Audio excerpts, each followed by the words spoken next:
Punjani Majumbala, that means G'day, how are you this afternoon, in Shangaan, which is one of the 11 official languages of South Africa. So I learned to speak a little bit of Shangaan with a few of my tracker mates and that sort of thing. And it's amazing what you can find out when you actually talk to these people. There's a lot of people who go on safari and they talk to the guide who happens to be white and South African or Zimbabwean or whatever, and they never actually talk to the tracker who has grown up in the bush, wears no shoes in the bush as a child and just runs wild and just picks up everything, knows how to track every single animal and bird and anything in between. Going to Africa is not like watching a David Attenborough special at all. Things happen in real life that you just don't expect. And the most amazing thing is to sit down in your vehicle at a waterhole, for instance, and watch animals come there, interact with each other, and just watch their behaviour. And it can sometimes be like children playing or not. I was at one waterhole at a reserve in South Africa, and there were 2 rhinos that came to drink. And rhino's my favourite animal, for those who don't know me that well. And one rhino decided that it was going to sit down in the water. So it did. The other one, they're both males, both adults. The other one decided it was also going to sit down in the water. And it sat so close to the first one that it was almost on top of it. And the first one looked at the second one and was like, "What are you doing?"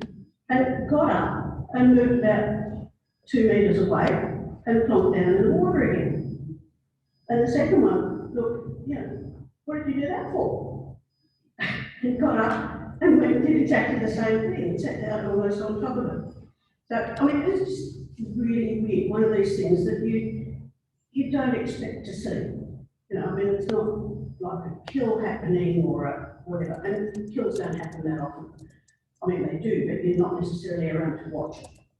So, at another waterhole at a different reserve at a different time, there was a mother and young calf rhino that came towards a waterhole, and we were sitting on the road that was quite nearby in the vehicle, and the driver turned that engine off and we were sitting there watching, and they came and I started just sort of clicking, making noises to the rhinos, because they were a little bit wary of the vehicle. And they just relaxed. That clicking seemed to settle them down. And then I started saying really gently, "You're really thirsty. You need to have a drink." So they both immediately came and had a drink out of the water. And then I started saying to them, "It's a hot day. You need to have a wallow in the mud." So they came and they both went into the water. And then the mother changed position and splashed water over the face of the baby. And it was so funny because our guide hadn't noticed this sort of change in movement. He said, "What's that mark on the baby's face?" And I actually went back through my photos and showed him that the mother's splashing water across the baby's face. That was quite funny. And lions are a crazy thing. You can have a pride of lions and they're doing absolutely nothing. It's a hot day, they're lying in the shade, sleeping. And you all know about catnaps. So catnaps can be over in a second.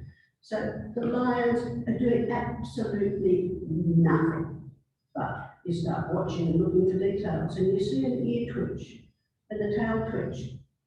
And then the lion will go, "What's happening over there?" And then go back to sleep again. And they literally just drop. It's amazing.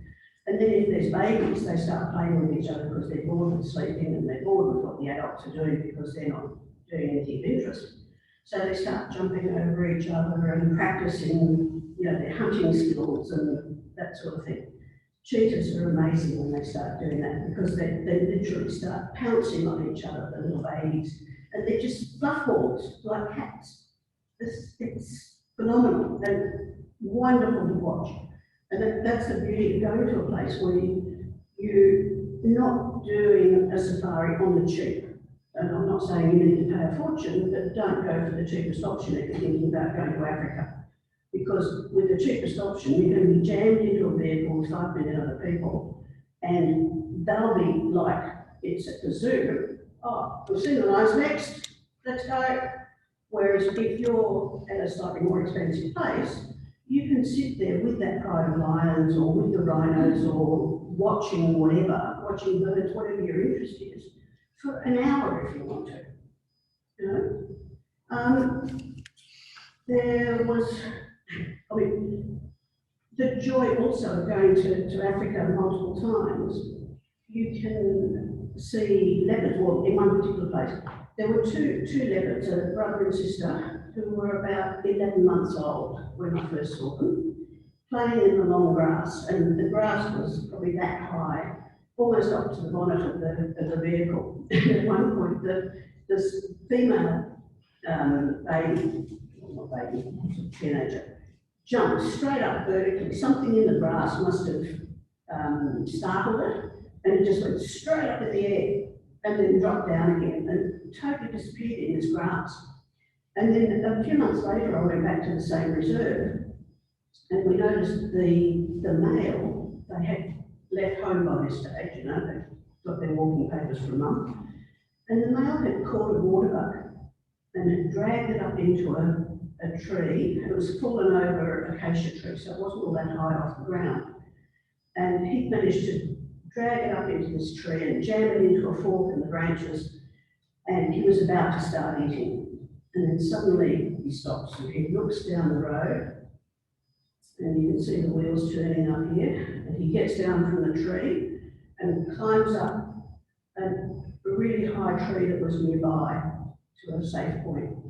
And here comes a female lion, and that female lion, I mean, lions don't normally climb trees, they sort of can, and there are some places where they do, but not in this area.